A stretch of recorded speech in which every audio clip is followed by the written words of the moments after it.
Good morning students. Math class 11th में आपका स्वागत है। देखिए अपन 11वीं कक्षा में मैथमेटिक्स वाले स्टूडेंट्स देखिए कि समुच्चय प्रथम चैप्टर का मान है अपना जो नाम है वो है समुच्चय सेट्स। समुच्चय शब्द से मतलब है समूह से है, पर वो समूह किस प्रकार का होना चाहिए इसके बारे में अपन समुच्चय के बारे में पढ़ रहे हैं। तो समुच्चय की परिभाषा देखे जाए तो लिखेंगे, परिभाषा लिख लीजिए।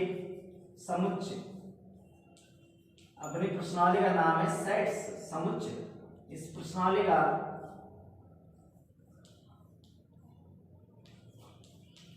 लिखेंगे कि वस्तुओं की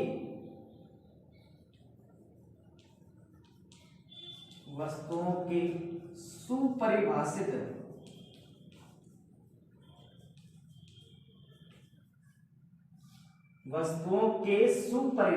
संग्रह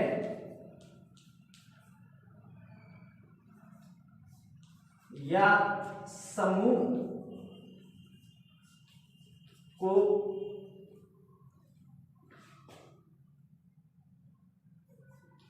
समुच्चय कहते हैं। वस्तुओं के सुपरिभाषित संग्रह या समूह को ही क्या कहते हैं? समुच्चय कहते हैं। यहां देखें कि यहां सुपरिभाषित शब्द का अर्थ क्या है, लिखेंगे यहां सुपरिभाषित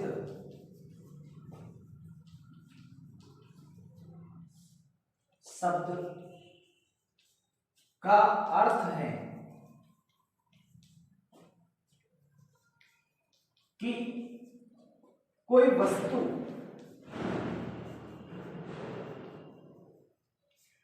उस समूह में उपस्थित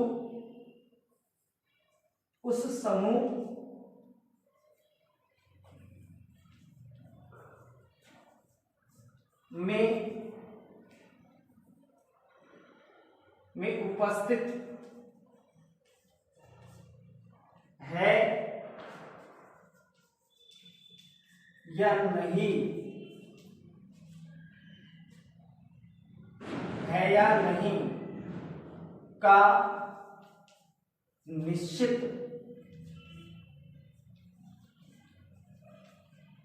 निश्चित बोध कराती हो।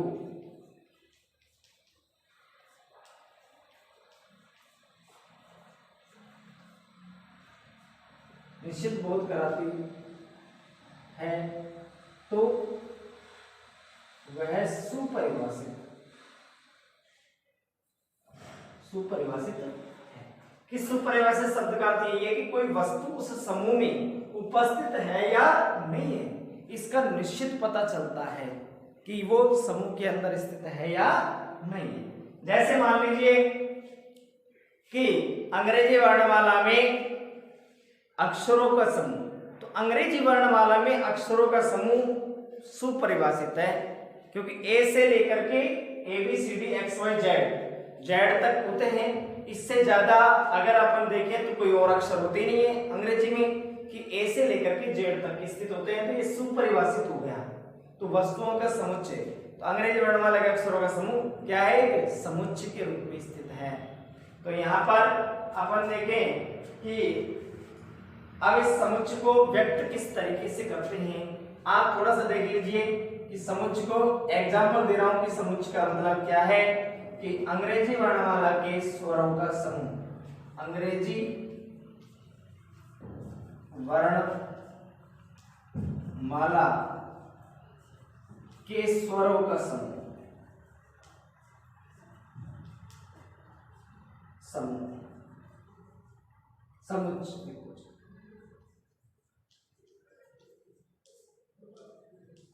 तो ये एक समुच्चय है। क्या है ये? समुच्चय है। समूह स्वरों का समूह। तो लिख देंगे ये समुच्चय है या नहीं है, तो लिख देंगे समुच्चय है।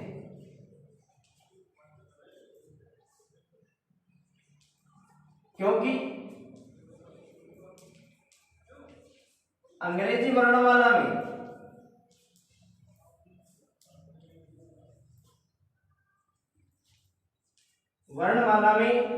स्वरों का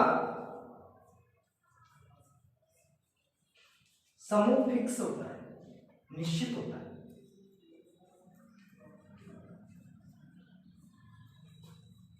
जैसे ए बराबर ए, ई, आई, ओ, यू, इनके अलावा अंग्रेजी वर्णमाला में और कोई स्वर है ही नहीं। तो अंग्रेजी वर्णमाला के जो स्वर है उनकी संख्या फिक्स है, ए, ई, आई, ओ, यू। इनके अलावा कोई अन्य अक्षर उपस्थित नहीं होता है। कि इसके अंदर बाहर का कोई भी अक्षर अपन नहीं लिख सकते। कोई कहेगा बी है क्या, तो बी नहीं है, तो नहीं है, इसमें हाँ या ना है या नहीं उससे कोई मतलब नहीं है। लेकिन यह है कि निश्चित है कि इन अक्षरों के अलावा कोई अन्य अक्षर नहीं आएगा इस समूह के अंदर। इनके अलावा और कोई भी अवयव उपस्थित नहीं हो सकता। इस प्रकार के जो वाक्य हैं, इस प्रकार का जो नियम है, वो आपका समुच्चय कहलाता है। अगर मान लीजिए कि ये कही जाए कि मान लीजिए कि कोई समूह है या नहीं है, कि विश्व में 5 खतरनाक जानवरों का समुच्चय, तो विश्व में 5 खतरनाक जानवर वो किस तरीके से हैं, इसके बारे में अपन फिक्स नहीं कर सकते। इसलिए ये समुच्चय, कोई कहेगा कि सर्प ज्यादा खतरनाक होता है, कोई कहेगा कि बाघ ज्यादा खतरनाक होता है, कोई कहेगा कि चीता ज्यादा खतरनाक होता है, कोई कहेगा कि शेर ज्यादा खतरनाक होता है, कोई कहेगा हाथी ज्यादा खतरनाक होता है। तो खतरनाक अपन किस आधार पर, क्योंकि एक फिक्स मापदंड नहीं है अपने पास में कि वो खतरनाक किस तरीके से है। हर व्यक्ति का अलग अलग एंगल है देखने का। कोई कहेगा कि बिच्छू ज्यादा खतरनाक है, सर्प ज्यादा खतरनाक है। तो इनकी सब चीज की अलग अलग विशेषताएं हैं। जैसे मान लीजिए विश्व में 5 सर्वश्रेष्ठ बल्लेबाज, तो आपको पता है कि 5 सर्वश्रेष्ठ बल्लेबाज ये समुच्चय नहीं है, क्योंकि ये एक निश्चित नियम के अकॉर्डिंग सुपरिभाषित नहीं है। क्योंकि 5 बल्लेबाजों का जो समूह है उसमें हर व्यक्ति अलग अलग एंगल से देखेगा। कोई कहेगा कि जो सबसे ज्यादा छक्का लगाने वाला है वो सर्वश्रेष्ठ बल्लेबाज है, कोई कहेगा कि जो सबसे ज्यादा रन बनाता है वो सर्वश्रेष्ठ बल्लेबाज है, कोई कहेगा कि वो बल्लेबाज सर्वश्रेष्ठ है जो कम गेंदों पर ज्यादा रन बनाता है। तो हर व्यक्ति का अलग अलग मापदंड है, तो अपन फिक्स, तो ये ऐसे जो सब होते हैं, ऐसे जो नियम होते हैं, वो समुच्चय के अंदर परिभाषित नहीं होते हैं, इसलिए इनको समुच्चय में नहीं लेते हैं। अब देखिए कि समुच्चय जो निरूपण है, प्रदर्शन है, उसके 2 नियम हैं। तो लिखें अपन कि समुच्चय को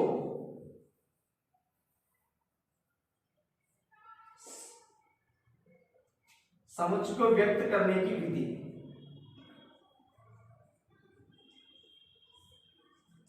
समुच्चय को व्यक्त करने की विधि, यह प्रदर्शन करने की विधि, एक ही बात है, प्रदर्शित करने की विधि। तो पहले जो विधि है समुच्चय निर्माण,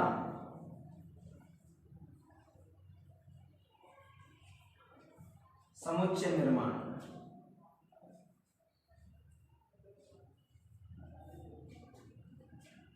या नियम रूप क्या कहलाता है, नियम रूप कहलाता है। इसमें क्या होता है कि नियम रूप में इसे इस विधि में समुच्चय के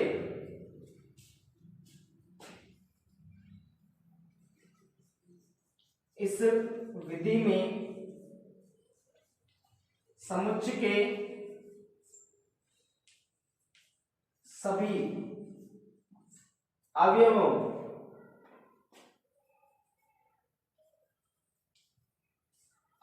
को एक चर x के रूप में व्यक्त करते हैं।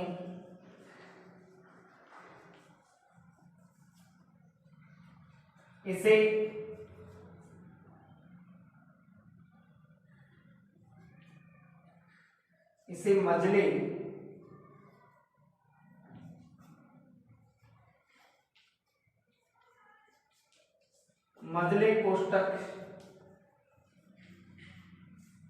कोष्ठक में x लिखकर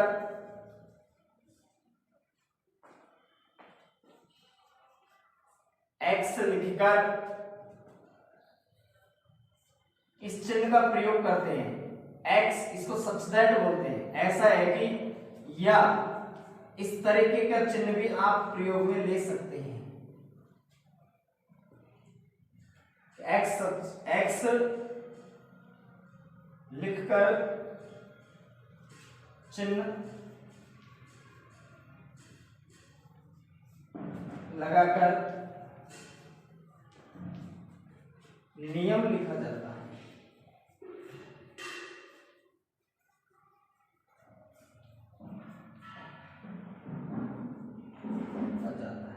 यह आपका समुच्चय निर्माण रूप कहलाता है। इस विधि के अंदर समुच्चय के सभी अवयवों को एक्स के रूप में व्यक्त कर लेते हैं और उसमें व्यक्त करके बाद में मझले कोष्ठक के अंदर एक्स लिख करके ये सब्सट्रैट का चिन्ह लगाते हैं, या ये चिन्ह भी लगा सकते हैं कि चिन्ह लगाकर नियम लिखते हैं। वह जो रूप है वो उसका समुच्चय निर्माण रूप कहलाता है। एग्जाम्पल देखें,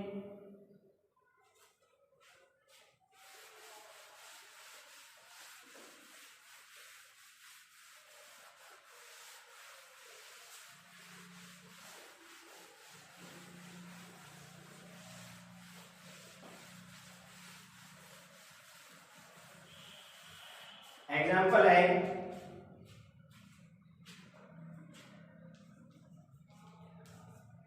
भारत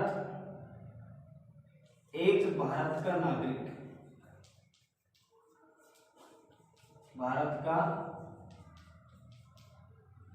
नागरिक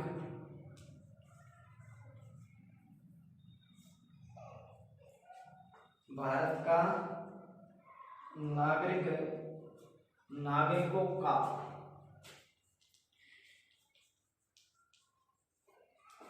समुच्चय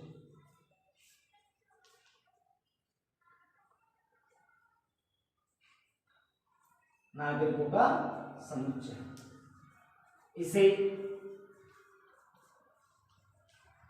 समुच्चय निर्माण के रूप में लिखिए। तो किस तरीके से लिखना है आपको, जब इस तरीके से दे तो समुच्चय निर्माण के रूप में एक कोई समुच्चय है तो मझला कोष्ठक लगाएंगे, एक्स सच दैट एक्स एक भारत का नागरिक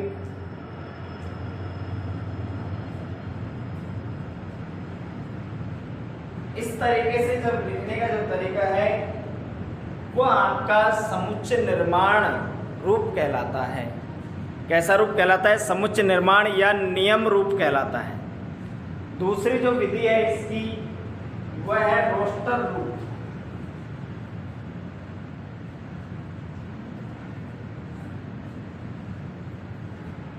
रोस्टर रूप या सारणीबद्ध रूप।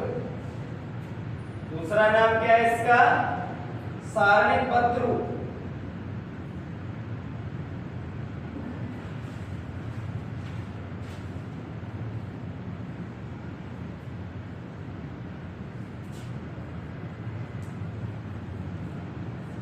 सारणीबद्ध रूप, इसमें क्या है कि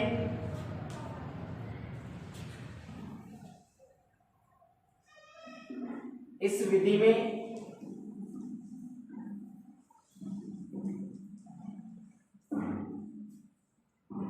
में अवयवों को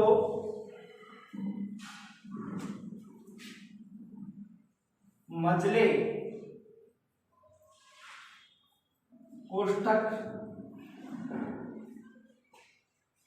में अवयवों के मध्य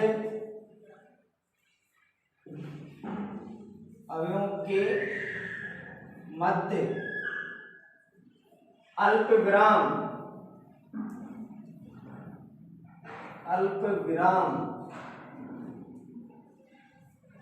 के चिन्ह लगाकर लिखे जाते हैं।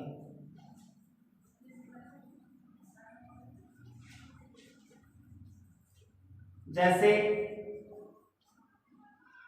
प्राकृत संख्याओं का समुच्चय,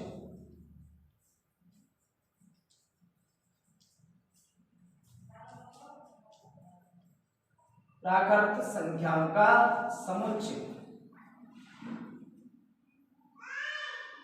है रोस्टर रूप में, रोस्टर रूप में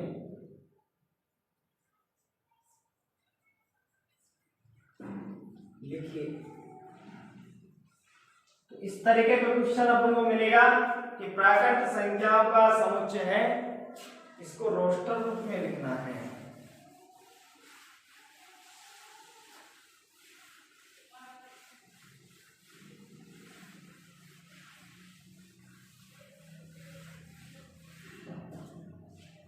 किस रूप में लिखेंगे? रोस्टर रूप में लिखेंगे प्राकृत संख्याओं का समुच्चय।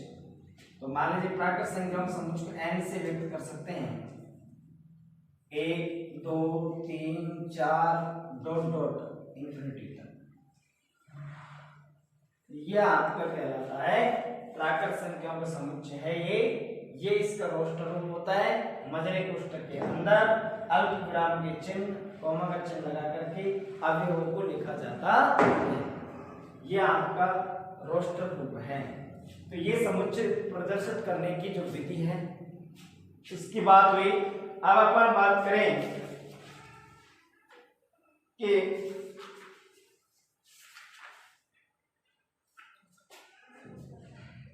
लिख सकते हैं कि समुच्चय को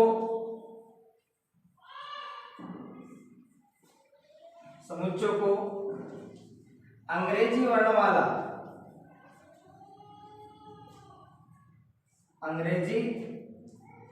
वर्णमाला के बड़े अक्षरों से व्यक्त करते हैं।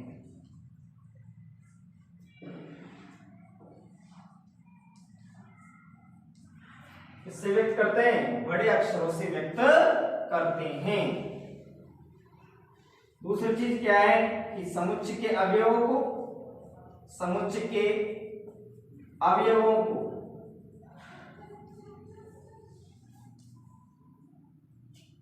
अंग्रेजी वर्णमाला के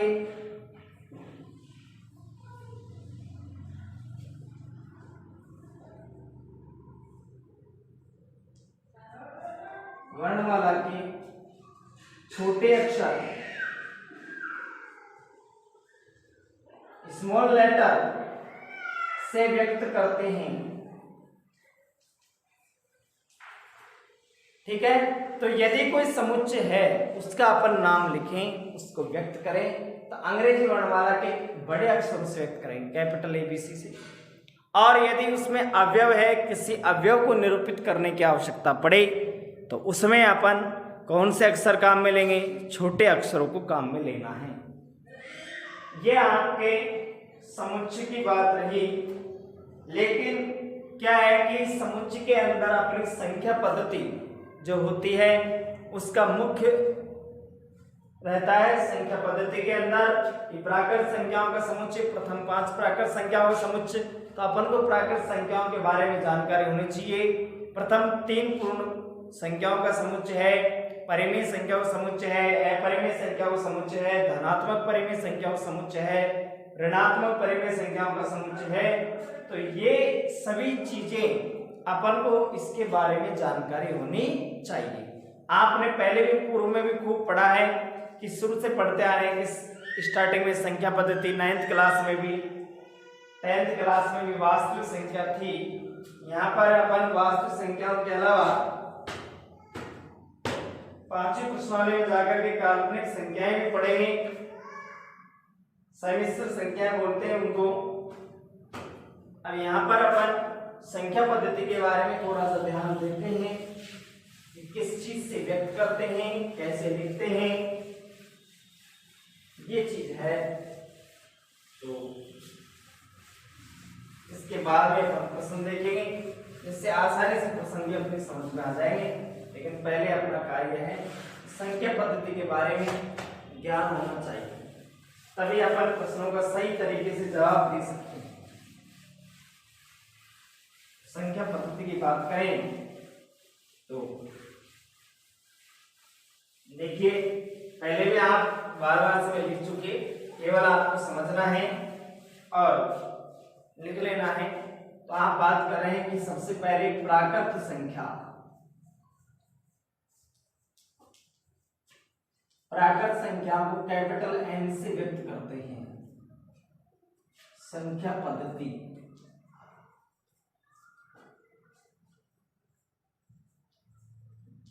गणित का तात्पर्य यह है कि संख्याओं के बिना गणित अधूरी है, तो संख्याएं के बारे में अपन को जानकारी होना जरूरी है।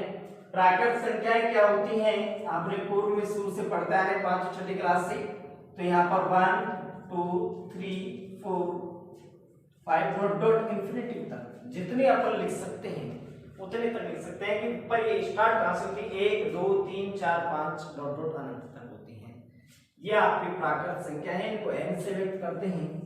दूसरा है पूर्ण संख्या,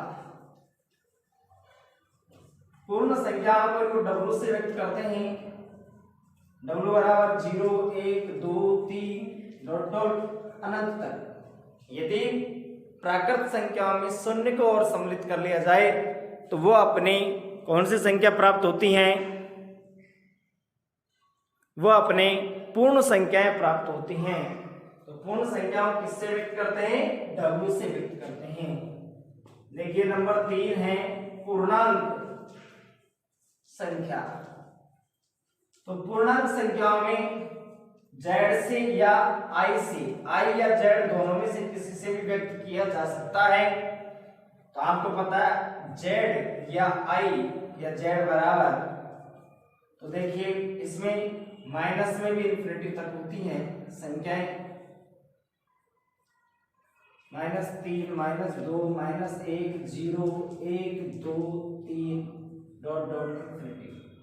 अगर आपसे कोई पूछे 0.5 पूर्णांक है क्या, तो ये पूर्णांक नहीं है, पूरा पूरा अंक होना चाहिए। पूर्णांक का मतलब तो पॉइंट वाली बटे वाली संख्याएं इसके अंदर नहीं आती हैं। कोई पूछे 2.5 ये पूर्ण संख्या है क्या, तो पूर्ण संख्या नहीं है, पूर्णांक भी नहीं है, पूर्ण भी नहीं है और प्राकृत भी नहीं है, 2.5 की बात है।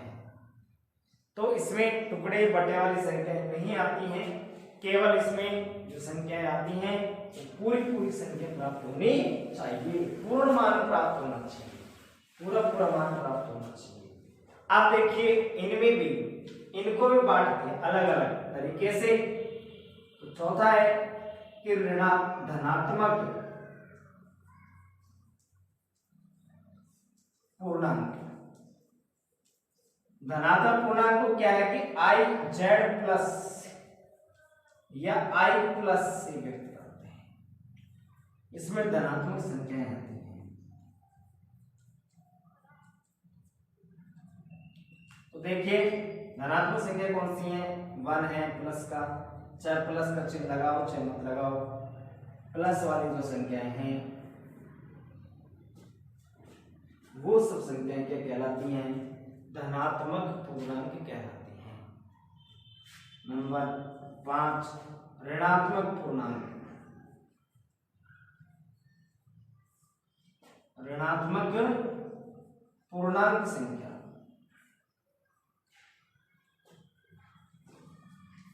इनको क्या है, z माइनस या i माइनस से व्यक्त करते हैं, माइनस चिन्ह लगा देते हैं ऊपर। तो इसमें कैसी संख्याएं आती हैं, ऋणात्मक वाली संख्याएं आती हैं इसमें